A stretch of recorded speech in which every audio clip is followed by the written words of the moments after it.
বাথরুমগুলো এত খারাপ অবস্থা, টেকা যায় না বন্ধে। আমি যে কোনো সময় আসবো, আমি বলে দিয়েছি, হঠাৎ করে ঢুকে যাব। অন্তত ক্লিনলিনেস দিকটা দেখুন। একটা বিছানাতে 2 করে 3টে করে পেশেন্ট চলবে না, ব্যবস্থা করুন। কুকুর আর বেড়াল ঢুকছে, আমি বলে দিয়েছি নেক্সট টাইম থেকে যেন একটা বেড়াল আর কুকুর যেন আমি না দেখতে পাই হাসপাতালের মধ্যে। কি করে আপনি আটকাবেন সেটা দেখে নিন। আমাদের দপ্তর থেকে যদি বলেন ব্যবস্থা করতে, আমরা সেটা ব্যবস্থা করব, কিন্তু ব্যবস্থা করতে হবে আপনাদের।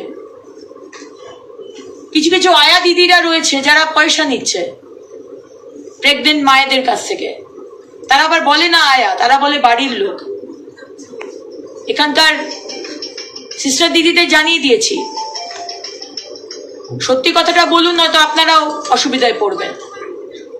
ইমিডিয়েটলি এইসব আয়া দিদি, যারা আয়া দিদি নাম করে ঢুকছে বাড়ির লোক বলে, কি বড় খুকু, ছোট খুকু, বিভিন্ন নাম আছে তাদের, ইমিডিয়েটলি তাদেরকে বের করা।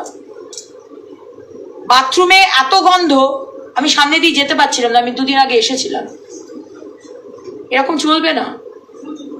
যারা যে কাজের দায়িত্ব দেওয়া হচ্ছে আপনারা সেই কাজটুকু করুন না, তাহলেই কারুর উপর চাপ পড়ে না।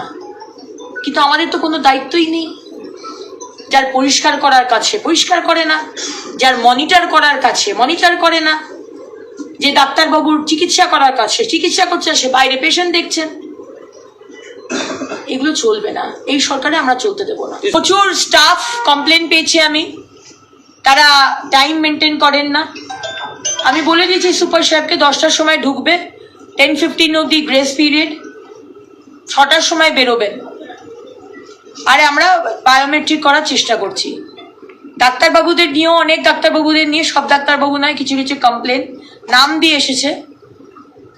তারা এখানে একদিন আসেন, বাকি দিন তারা চেম্বার করেন। এখানেও চেম্বার করেন না, অন্য শহরে গিয়েছেন চেম্বার করেন, অন্য জেলায় গিয়েছেন চেম্বার করেন। জুনিয়ররা তারা এইসব সামলান। এগুলো চলবে না। খুব আনন্দে কাটিয়েছেন লাস্ট 15 বছর, কোনো অ্যাকাউন্টেবিলিটি ছিল না, কোনো জবাবদিহি ছিল না, পাবলিকের পয়সা লুটে ফুটে খাও। এখন কিন্তু সেটা হবে না। আমি সাধারণ মানুষকেও বলবো, আপনাদের যদি কোনো সমস্যা হয়, আমি একটা নাম্বার দিয়ে দেবো আমার সোশ্যাল মিডিয়াতে, সেই নাম্বারে আপনারা জানাবেন আপনাদের অসুবিধার কথা।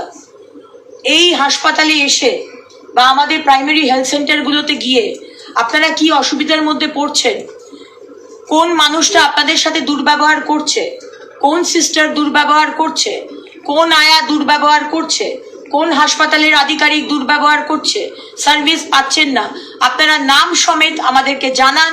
We will take step. Super speciality hospital সাদা নীল রং করলেই হয়ে গেল? ওষুধ নেই, ডাক্তারবাবু নেই, টেস্ট হয় না। এই সরকারে অন্তত সেটা হবে না। Let us B accountable.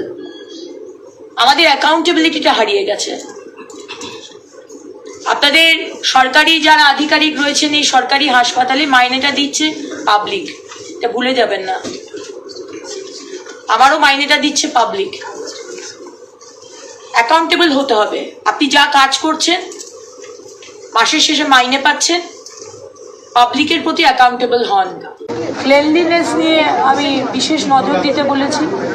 প্রত্যেকটা করিডোরের কর্নারগুলো পিক ফেলা, ময়লা, ন্যাকড়া, ব্যান্ডেজ। যেমন কলকাতার হাসপাতালের অবস্থা তেমনই আসানসোলের সরকারি হাসপাতালের অবস্থা। তার দায়িত্ব এনাদের নিতে হবে।